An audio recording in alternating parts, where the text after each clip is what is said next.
Ben, do you want to talk a little bit about what you saw in this performance with Jrue Holiday v Embiid out on the court? Yes. Holiday v. Embiid was a landmark court case in November of 2024. Cody, we have to go back in time. Okay.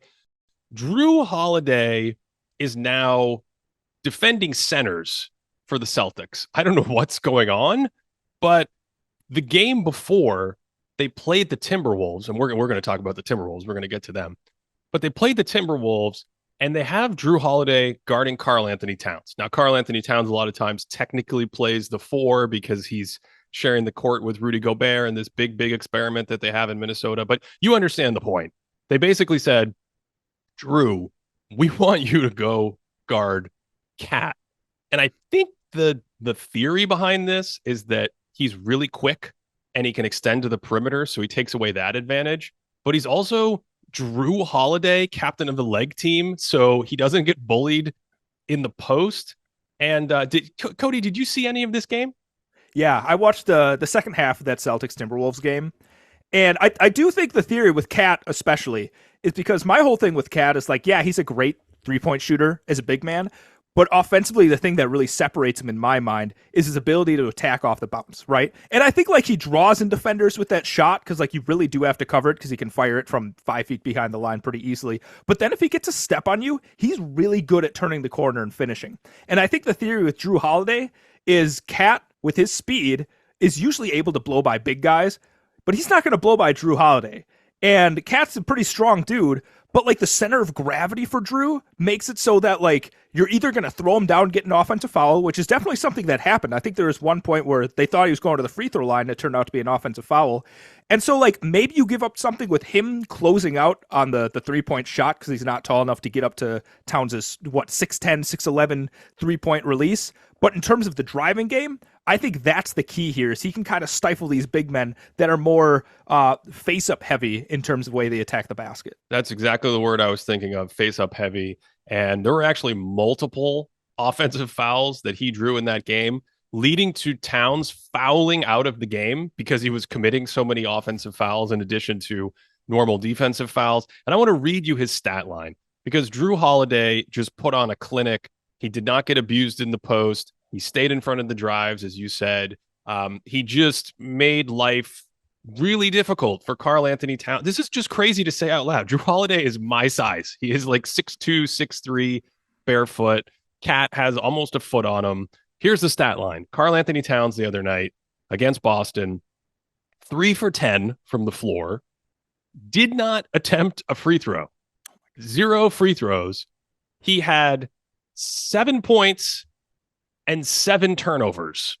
That was his stat line, and he fouled out of the game after 28 minutes. He also had 3 assists, the old 3 assists, 7 turnover, 1-to-2 ratio that he has going on there. I mean, this was incredible. And the other thing it does is it allows Kristaps Porzingis to kind of come over and roam and help when needed, both at the basket and in double team situations. So Towns, as you said, is a stretch big, but it keeps Jrue on the perimeter and it keeps Porzingis, the shot blocker, closer to the basket because he can guard a non-shooter like Gobert. It's a very interesting construction, and we haven't even gotten to the Joel Embiid game. That's what I was going to say is that I need to go back and watch this game because like you said, Cat plays the 4, right? The nominal 4 essentially, and he'll play the 5 sometime. It's not clear who's the 5 or 4 when Nas is out there. It feels like it's kind of fluid and whatever else. But like Embiid is very clearly the 5 for the 76ers. So from your perspective, how were the Celtics like, how were they using Porzingis when Holiday was on Embiid? How did they adjust it compared to how they defended Cat the night before? What were some of your observations when Holiday was actually the primary defender for Joel Embiid? Yeah, I think it's a similar thing. They want him on a weaker shooter. I think that's the idea. They're like, Embiid is a better shooter to some degree than the forwards that the 76ers start, like Kelly Oubre, who likes to camp out in the corner. So if Porzingis is on Oubre, for instance, he could stay low in the opposite corner or something like that. So I think the idea is when Porzingis is out there, we keep Porzingis closer to the basket. We have Holiday guard a face-up, like he likes to hang out at the elbow. He likes to up fake at the 3-point line. He's a good 3-point shooter. But Jrue's just so quick, he can stay in front of him. Then if you try to bully ball, this is where it gets really interesting to me, Cody. the way the game is officiated now, and I've talked about this before with Shaquille O'Neal. Back when Shaquille O'Neal played, you took the power into your body as a defender. Someone throws the shoulder into you, you try to absorb it and you try to stand up. And then people started to fall over more. And certainly Shaq committed his fair share of offensive fouls, and he committed his fair share of offensive fouls that weren't called. But what has changed over the years with all the switching and the small ball and the mismatch hunting and all that is that if you're Kyle Lowry and you have a big man in the post, you're not going to try to stand him up and hold your ground. Once he catches the ball, you're going to wait for that hit and fall over. If you get the call, great. If you don't get the call, you probably weren't in a good situation anyway once he's like 6 or 8 feet from the hoop. So goes back to Cat. Like, you can't just power and run over a smaller player. They have a much lower center of gravity. The elbows and the shoulders you're going to throw aren't going to land in the same spot in the body. The officials are going to be quicker to call it when you fall over. And long story short, Embiid got a touch early in the game against Jrue, scored in the post. I started thinking like, he might go for 50. This will be a very interesting strategy. Next time down, could not get a good look against Jrue. You also have that situation where Porzingis, Jrue can front, so he's a much quicker defender as a small. So the front can be more effective. They used to do this with Marcus Smart. Marcus Smart would sometimes guard Jrue Holiday for the same reasons. And then you have the big with his length come over and help on the front, on the backside of that pass. That's basically what they're doing.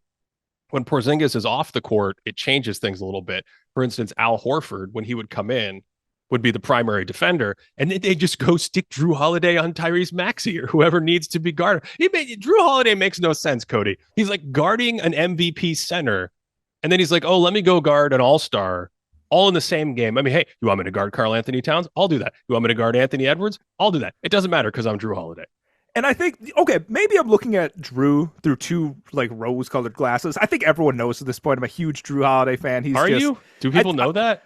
You know what, Ben? I'm still a little hurt. I'm still a little hurt from the trade, but it's okay. We're getting through it because as long as Jrue is thriving, we're all happy out here. Cody, who do you like more? Do you like Jrue more or Matisse Thybulle more?